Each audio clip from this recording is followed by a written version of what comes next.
France जो कि इस वक्त यूरोप की दूसरी बड़ी मईशत है, आपको एक बहुत सख्त बहरान का शिकार दिखाई देती है। फ्रांस के नए वजीर आजम ने भी इस्तीफा दे दिया है। 27 दिन में क्यों आखिर मुस्ताफी होना पड़ा, और सबसे हैरान कुन बात यह कि अपनी इस वक्त हर फ्रांसीसी शहरी के ऊपर तकरीबन 50,000 यूरोज का कर्ज है। हेलो एंड वेलकम टू अपना Watan TV. I am Sadia अफसाल।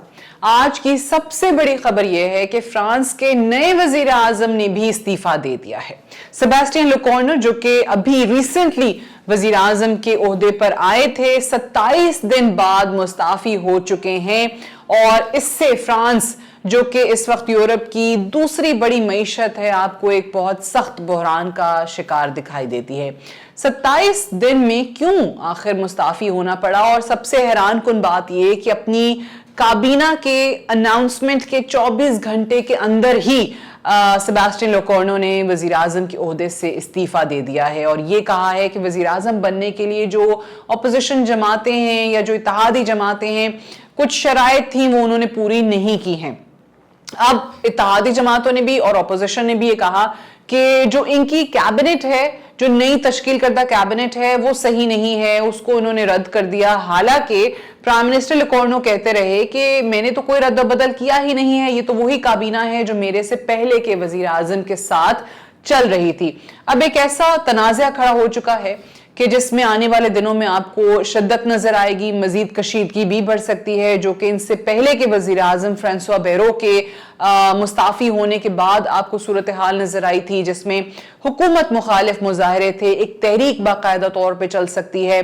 अब सारे का सारा जो गेम है वो अगेन फ्रेंच प्रेसिडेंट के हाथ में आ चुकी है। इमैनुअल मैक्रोन के उससे मुतालबा किया जा रहा है कि वो स्नैप इलेक्शंस की कॉल दे दें, यानी कब्ल वक्त इंतखाबात करा दें।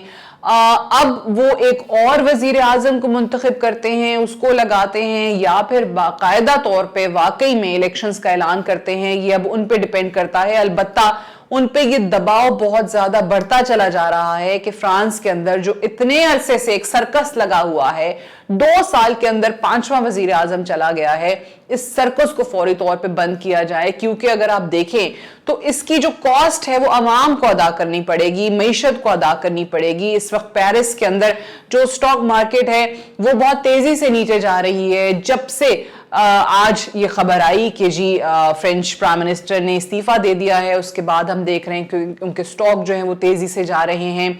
और कुछ अगर हम स्टैटिस्टिक्स भी आपके साथ यहाँ पे शेयर करें तो इस वक्त अगर आप फ्रांस के जीडीपी की हालत देखते हैं, सबसे पहले फ्रांस का जो डेफिसिट है वो इस वक्त जीडीपी का 5.8% हो चुका है, जबकि फ्रांस का कर्जा फ्रांस के जीडीपी का 114% तक पहुंच चुका है। फिर अगर आप पूरे यूरोप में मजमूई तौर पे बात करें तो ग्रीस और इटली के बाद तीसरे नंबर पर है किस चीज में, कर्ज की शरह के अंदर। यानी इस वक्त हर फ्रांसीसी शहरी के ऊपर तकरीबन 50,000 यूरोज का कर्ज है। और इससे पहले के जो वजीर आजम थे फ्रांसवा बैरो, अगर आपको याद हो तो उन्होंने बजट में एक कटौती का बिल पेश किया था। उनका एक बचत प्लान था जो कि मंजूर नहीं हुआ था। 51 बिलियन यूरोस का ये प्लान था या जो बिल था, जिसको अपोजिशन ने भी और इत्तेहादी जमातों ने भी मंजूर करने से इनकार कर दिया था। और आज भी वही सूरत हाल है। इनफैक्ट ये मामला मजीद गंभीर हो रहा है, और फ्रांस का जो मौशी बहरान है वो आने वाले दिनों में से ज्यादा सख्त हो सकता है। और कुछ मौशी माहिरीन हैं, उनका ये भी मानना है कि फ्रांस को अगर यही हालात रहे और एक जो मौशी निज़ाम जिस अंदाज में चल रहा है उसको तब्दील ना किया गया तो आने वाले दिनों में IMF के पास भी जाना पड़ सकता है, और फिर फ्रांस के जो मौशी मामलात हैं, जो मईशत है, जो पॉलिसीज हैं, वो सारी की सारी आलमी इदारा ही चला रहा होगा। ये आज की बड़ी खबर है। इसके साथ जो भी अपडेट्स आएंगी इस पे वो आपके साथ शेयर करते रहेंगे। कीप वॉचिंग अपना वतन टीवी।